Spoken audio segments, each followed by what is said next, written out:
দিয়েছে। বিশ্বের মাঝে বাংলাদেশকে দুর্নীতির চ্যাম্পিয়ন হিসেবে আখ্যায়িত করেছেন। সেই সাথে বেনজির থেকে শুরু করে আজিজদের মতো দুর্নীতির পোষ্যপুত্র তারা উপহার দিয়েছেন।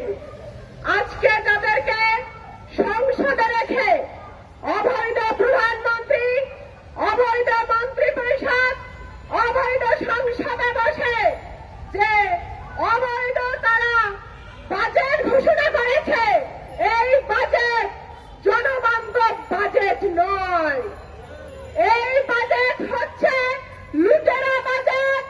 এই বাজেট হচ্ছে দুর্নীতিগ্রস্ত ব্যক্তিদের উৎসাহ দেওয়ার বাজেট।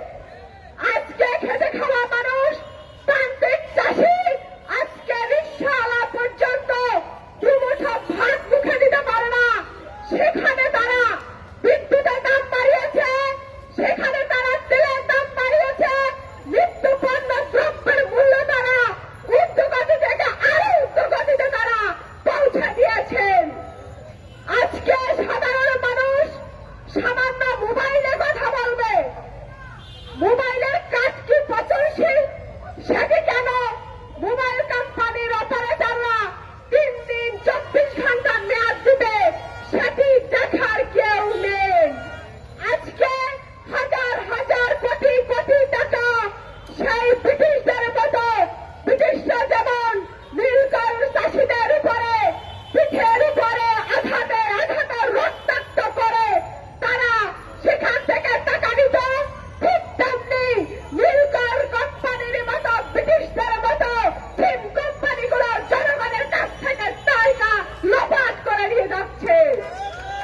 আজকে বাংলাদেশের মানুষ অসহায়, বাংলাদেশের আকাশে হাহাকার, দুর্নীতির ঘনঘটা, সেখানে মানুষ আজকে কান্নায় নিমজ্জিত হচ্ছে, হতাশাগ্রস্ত হয়ে আত্মহত্যা করছে।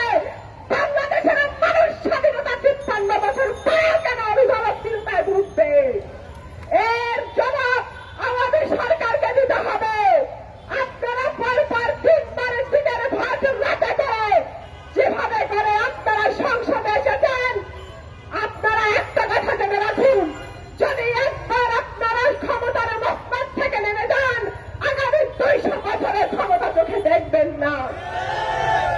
ক্ষমতায় বসে থেকে জনগণের উপরে যে জুলুম অত্যাচার চালাচ্ছেন, ছাত্র সমাজের উপরে বিশ্বকোটা দিয়ে যে পরিমাণ তাদের রিজিক ধ্বংস করছেন, ছাত্র সমাজে আপোষ করবে না।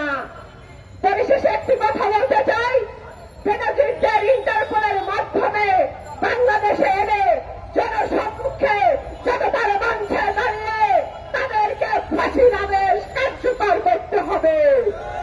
তাদেরকে এমন শাস্তি দিতে হবে, তাদের শাস্তি দেখে যেন অন্যরা দুর্নীতি করতে ভয় পায়। দুর্নীতি দমন কমিশনকে বলতে চাই, আপনারা দুর্নীতির মা হয়ে ওখানে বসে আছেন। আপনারা যদি দুর্নীতি দমন করতে অক্ষম হন, আপনারা সেই দপ্তর থেকে আপনারা জানান, অন্যথায় যুব অধিকার পরিষদ, ছাত্র অধিকার পরিষদ, গণ অধিকার পরিষদের ব্যানারে আপনাদের এই দুর্নীতি দমন কমিশনকে ঘাও কর্মসূচি আমরা দিব। সকলে ভালো থাকুন, সুস্থ থাকুন, আল্লাহ হাফেজ।